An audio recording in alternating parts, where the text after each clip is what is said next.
আমি হয়তো ছেলেকে ফিরে তো পাবোই না, আমার সব চলে গেল। খুব ছোট থেকে ওকে কোনোদিন আমি হাঁটাতাম না, এখান থেকে গাড়ি করে নিয়ে যেতাম স্কুলে, স্কুল থেকে গাড়ি করে আসতো। ওর জন্য গাড়ি ছিল, এই গাড়ি আর একটা 4 চাকা ছিল, 4 চাকাটাও চলে যেতে খারাপ হয়ে গেল বলে আমি ডিস্ট্রয় করে দিলাম। কিন্তু ওইখানে সাউথ আফ্রিকায় ওর গাড়ি আছে, ওর রেনাউন্ডের গাড়ি আছে, স্পোর্টস কার। গাড়ি চালাতে খুব ভালোবাসতো। বন্ধুদের সাথে কারোর সঙ্গে কোনো গন্ডগোল বা কোনো কিচ্ছু নয়, কিচ্ছু নয়। কখন বাড়ি থেকে বেরিয়েছিল, কখন গত 4টের পর বেরিয়ে, বিকেলবেলা? হ্যাঁ, দিয়ে ওই বাড়িতে চলে। কি বলে বেরিয়েছে? কিচ্ছু বলেনি, আমি তো জানি ওপরে আছে। আমি তো এখনো পর্যন্ত রান্নার খাবার এখনো কালকে সব ফেলে দিলাম। কালকে ওর জন্যে খাবার এখনো পর্যন্ত রেখেছিলাম, করে দেবো। কালকে এক গাদা খাবার এটা ফেলা হয়নি, পড়ে রয়েছে।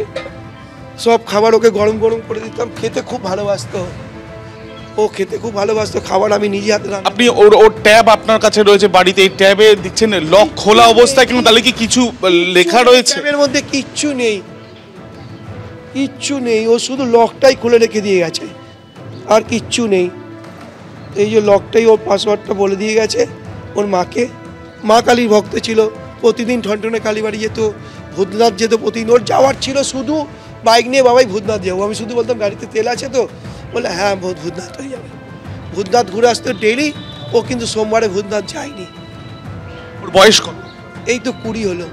20 বছর বয়সী এই যে যুবক, যে পাইলট ট্রেনিং সেন্টার থেকে, সেখান থেকে সে পাইলট হওয়ার স্বপ্ন দেখতো। পরিবারের সদস্যরা সাউথ আফ্রিকাতে তাকে পাঠিয়েছিল। বাড়ি থেকে কিছুটা দূরে তাদেরই আরেকটি বাড়ি, যেখানে পরিবারের অন্য সদস্যরাও থাকতেন, সেইখানে তাকে ঝুলন্ত অবস্থায় পাওয়া গেল। এর পিছনে মূলত কারণটা কি, সেটা প্রকৃত তদন্ত হোক, পরিবারের সদস্যরা এখন সেটাই চাইছেন। কিন্তু আরেকটা বিষয় যেটা পরিবারকেও ভাবাচ্ছে, এই যে ট্যাব যেটা বাড়িতে রয়েছে, যে ট্যাব লক অবস্থায় থাকতো, গত 2 দিন ধরে লক অবস্থায় নেই, সেই ট্যাবের পেছনে দেখা যাচ্ছে লেখা রয়েছে পেন দিয়ে লস্ট। এই লস্টের পেছনে কাহিনী কি জানতে চান পরিবারের সদস্যরা। বাড়ি থেকে সে বেরিয়ে যায় 4টে নাগাদ, এবং তার এই যে ট্যাব, যেটা তার বাবার হাতেই রয়েছে, সেই ট্যাবে পেন দিয়ে লেখা রয়েছে লস্ট। এখানেই সন্দেহ আরও বেশি ঘনীভূত হচ্ছে পরিবারের, যে এই লেখা কেন, এবং এই ট্যাব সবসময় লক অবস্থায় থাকতো, কিন্তু সেটা লক অবস্থায় নেই। তার বাবার সাথে একবার আমরা কথা বলবো। আমরা জানি আপনার ছেলেকে আপনি হারিয়েছেন, গতকাল কখনো বেরিয়ে গেল, আর এই লস্ট লেখাটা কখন দেখলেন, বা এই ট্যাবটা কোথা থেকে পেলেন? ট্যাব তো আমাদের বাড়িতে ও রেখে দিয়ে চলে গেছে। ট্যাব তো ও ইউজ করে, দরকার ছাড়া ইউজ করে না, কিন্তু ট্যাব লক থাকে।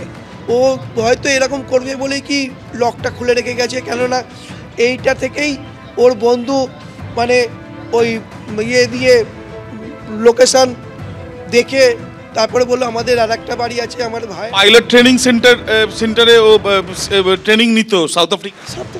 পাইলট সাউথ আফ্রিকায় ট্রেনিং নিতে পিটোরিয়াতে থাকে। ঘটনা কেন আমি কিচ্ছু বুঝতে পারছি না, কিচ্ছু বুঝতে পারছি না। আমি জীবনে কোনোদিন ওকে না কোনোদিনই কিছুতে বলিনি। ও যখন পাইলট শিখবো বললো, আমি বললাম কি রে তোর তো ভয় লাগবে না? বললো না না ভয় কিসের। আমি তবু জিজ্ঞেস করতাম, বলে না না আমার কোনো অসুবিধা নেই, আমি একটু ভয় পাই প্লেনে উঠতে। কিন্তু ও বলে না কোনো অসুবিধা নেই আমার। ওর অনেক ভিডিও আপনি পাবেন, আপনার ফ্লাইং সেরা বলে ওর ইউটিউব করেছিল, ইউটিউবে ফ্লাইং সেরাতে ওর পুরো যাবতীয় ডিটেলস ও। তাহলে এই পরিণতি কেন, যেখানে ও যেটা চাইছিল সেইভাবে? ও চেয়েছিল আমাদের মধ্যবিত্ত লোয়ার মিডল ক্লাসের ছেলেরা কিভাবে পাইলট হতে পারে, কত কিছু অসুবিধা হয় সুবিধা হয়, সব ও ইউটিউবে ও জানিয়েছে। আমরা জানিয়েছি যে না তোর মতো না। গত 2 দিন ধরে 3 দিন ধরে কিছু পরিবর্তন? একটু চুপচাপ ছিল, একটু চুপ ছিল। ও ফ্যাট ছিল একটুখানি। পরশু দিনকে রাত্রিবেলা ডাক্তারখানায় দেখালাম, ফ্যাট লস করার ওষুধ নিয়ে আসা হলো, সব হলো, কিচ্ছু বুঝতে পারি না। কোনো কি ডিপ্রেশন বা মানসিক অবসাদ কিছু লক্ষ্য করছিলেন? শুধু চুপই থাকতো একটু কদিন। আপনার কি মনে হয় প্রকৃত তদন্ত হওয়া উচিত এই ঘটনা? তদন্ত হলে তো ভালোই, কিন্তু আমি কি করে করব? সবাই পুলিশ করবে। যদি করে খুব ভালো হয়, খুব ভালো হয় আমার। এবিপি আনন্দ এগিয়ে থাকে, এগিয়ে রাখে।